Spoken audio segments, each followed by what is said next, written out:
A Chama da Revolução, uma alcunha para um próprio Mugiwara no time skip, que faz bastante sentido em relação ao que nos leva à história final de One Piece.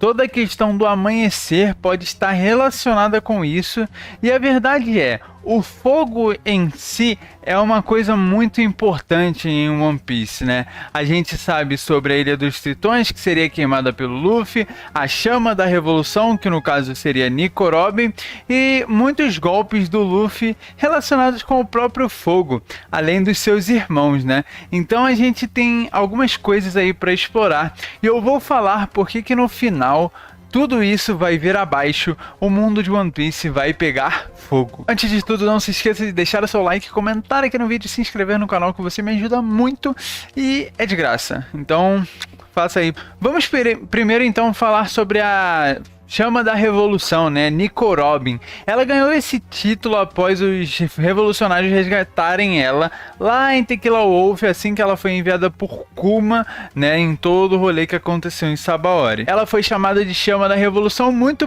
provavelmente pelo fato dela conseguir ler poneglyphs e ser praticamente a única, né? De acordo com o que a gente tem informação, apesar dos Yonko estarem tentando arranjar os seus próprios jeitos de chegarem ao meio de ler os poneglyphs, e assim como, por exemplo, Oden sabia, talvez o seu filho, né, pudesse aprender, acabou que não, mas Nico Robin está aí para satisfazer essa necessidade e ser realmente a pessoa que pode mudar o mundo. A queda do governo mundial sendo liderada por uma pessoa que sabe de toda a história do mundo de One Piece é muito importante. Tudo que o governo mundial andou fazendo durante todos esses anos para manter a sua superioridade e a sua dinastia com relação aos outros povos e às outras raças que One Piece possui. Além do esquisito domínio gigantesco que os Tenri e o Bito possuem sobre todos os outros seres humanos. Robin vem aí como principal motivo para quebrar isso ao meio, ser aquela que vai mudar toda essa relação dos Gorosei, de Im-sama, do governo mundial com o resto do mundo. O incidente em Ohara é bastante icônico, né, em toda a história da Robin, e a gente sabe que os revolucionários então têm buscado, né, sobre ela, né, têm tentado achar ela para muito provavelmente tentar protegê-la de quaisquer perigos que o governo mundial represente. Ao final do século perdido, o surgimento do governo mundial aconteceu, né? O reino antigo foi apagado da história pelos mesmos e desde então Ohara tinha sido o ponto de estudo sobre tudo isso, com pesquisas proibidas pelo governo mundial por atacarem, né, diretamente eles, tentando descobrir algo que eles tinham supostamente apagado. Sem nem mesmo citar o nome desse reino antigo, Clover foi morto pela CP0 numa ordem dos Gorosei, tudo porque ele sabia da existência desse local. Ohara foi atacada e destruída pelo Buster Call, tudo porque era um lugar de bastante informação, além do fato, né, de diversos civis terem sido atacados também. Esse é o perigo que Nico Robin representa para o governo mundial hoje. Alguém que mesmo tudo isso acontecendo, está viva ainda, né? Ela conseguiu fugir disso tudo graças à ajuda de Aokiji e do Jaguar de Sol, dizendo que um dia ela iria conseguir achar companheiros que o protegeriam, no caso seu sonho também a protegeriam, assim como ela encontrou Luffy do Chapéu de Palha. Curiosamente, Ohara cai em chamas após o ataque do Buster Call. A gente sabe que Ohara foi destruída por saber demais, né? É basicamente o quanto a Robin está infligindo problemas para o governo mundial hoje. Ela literalmente não sabe de nada ainda da verdadeira história, assim como a gente, e basicamente Ohara foi destruída só por ter este tipo de conhecimento. Robin se mostra extremamente insegura, né, com todos os outros companheiros dela, até ela ver alguém desafiar o próprio governo mundial para salvar ela. Mais uma vez, o fogo está um pouco incluso nessa parte da história. Vemos a chama do governo mundial, né, a bandeira, perdão, do governo mundial queimar em chamas, né, e ser destruída pelo Sogeking por ordens do Luffy. Mais uma vez mostrando que a representação do fogo é basicamente uma revolução, né? serem inimigos daquilo que é maior, né, que controla todo o universo de One Piece. E aqui vem o primeiro passo, a revolução que o Luffy causou não só para Robin, mas para todo esse sistema de Enies Lobby. Ninguém nunca atacou Enies Lobby, ninguém nunca fugiu de Impel Down, ele fez os dois. E basicamente tudo isso atacando o governo mundial de maneira direta com a chama da revolução. Claro, Nico Robin é bastante conhecida no mundo de One Piece, mas por que os revolucionários saberiam provavelmente tanto sobre ela? Talvez Dragon fosse diretamente envolvido com a marinha, né? A gente sabe que nessa época provavelmente não havia revolucionários. Os revolucionários vieram a partir de diversas iniciativas onde o governo mundial se tornou extremamente agressivo com suas relações com reinos que não apoiavam eles. Se de fato Dragon foi um marinheiro, afinal o Garp era o seu pai e faria todo sentido, né? A gente teria aí o Dragon tendo conhecimento e entendimento de tudo que aconteceu em Ohara. Assim como seu pai, ele não tinha intenções boas com relação aos Tenryubito e muito provavelmente com os Gorosei.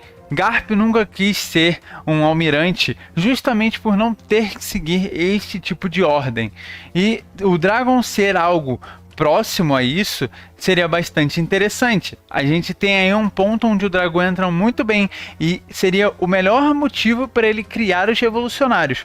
O ataque incessante àqueles que querem descobrir a verdadeira história. Claro, eles não queriam tirar a Robin do bando do Luffy para conseguir isso, mas só ter ideia de que ela está protegida, né? Afinal, o Dragon provavelmente confia no seu filho para isso. E só da ideia dela estar protegida e ser capaz de realmente chegar na verdadeira história do mundo e poder revelar ela para todas as pessoas, e assim uma guerra será instaurada entre o governo mundial e os Chapéus de Palha e todo o seu esquadrão, né, a sua frota, seria um motivo gigantesco pelo qual ela seria a chama da revolução. E agora, tendo um pouco mais de conhecimento sobre o One Piece, a gente sabe, por exemplo, que Nika era o deus do sol, né? E o sol é conhecido por ter o fogo dele ali aceso o tempo todo. E a comemoração em Skype, que é diretamente correlacionada com o Nika, né? Onde a gente vê a sombra do Luffy se divertindo com uma panela na mão, que é muito parecido com a sombra que a gente vê quando o Rusru fala sobre o Nika. Tá tendo um fogo ali, né? Um fogo que demonstra uma mudança, né, de algo que estava ali há anos por causa de ideias contrárias e do absoluto Deus Enel. Pelo pouco tempo que Momonosuke passou com seu pai, ele não pôde aprender a ler os poneglyphs. Então, Robin é de fato a única pessoa capaz de fazer isso. Curiosamente, né, a gente tem aí uma questão bastante intrigante, né, que a Mama queria que a Purin conseguisse ler os poneglyphs. E até o momento ela se mostrou incapaz de fazer isso, mesmo supostamente despertando seu terceiro olho. E o Kaido, ele basicamente se manteve ali numa, tipo, ó, vou pegar Robin e é isso aí. Vai ser o que tem para fazer, né? A gente vê a Black Maria falando sobre isso. Então, a gente não tem outra escolha. Ou pega Robin, ou, né, ninguém vai conseguir chegar no One Piece. Então, por que isso é intrigante? Como que o Barba Negra supostamente chegaria na ilha final antes do Luffy sem a Robin, né? Por mais que os poneglyphs apontem para um caminho, talvez não tenha como ele entender, ou talvez só as informações fiquem meio embaralhadas, né? Ou será que ele esconde algo a mais dentro dele, né? Afinal, Barba Negra é uma caixinha de surpresas.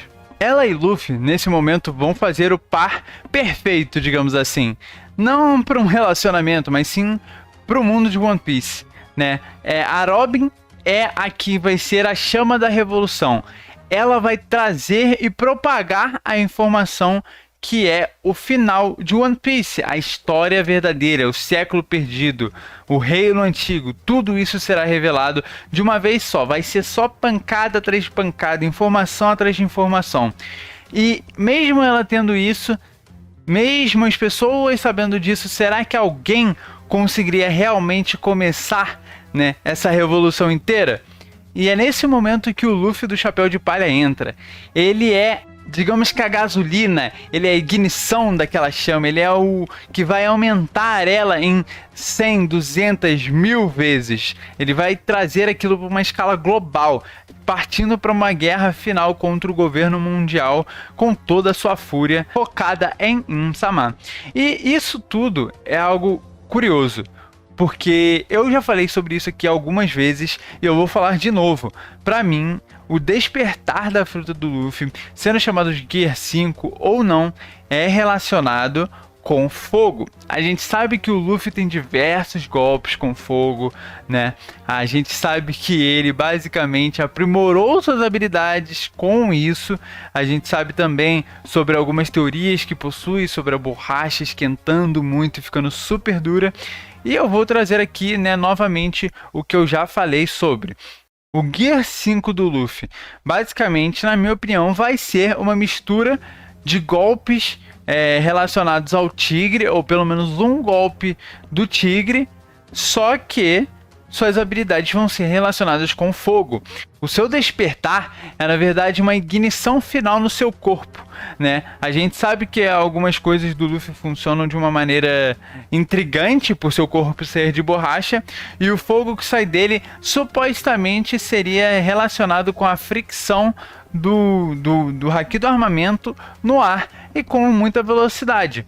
Mas, trazendo isso para o corpo do Luffy, ele teria uma própria bomba de óleo rodando ali dentro a todo vapor, né? Então, eu acho realmente que isso pode ser e acabar se tornando realidade, seja Tiger Man, seja Lion Man, mas com golpes de fogo. Seu corpo não precisa estar em chamas, talvez as nuvens que ficam no Snake Man, só que com chamas agora, seria interessante em questão de design, mas...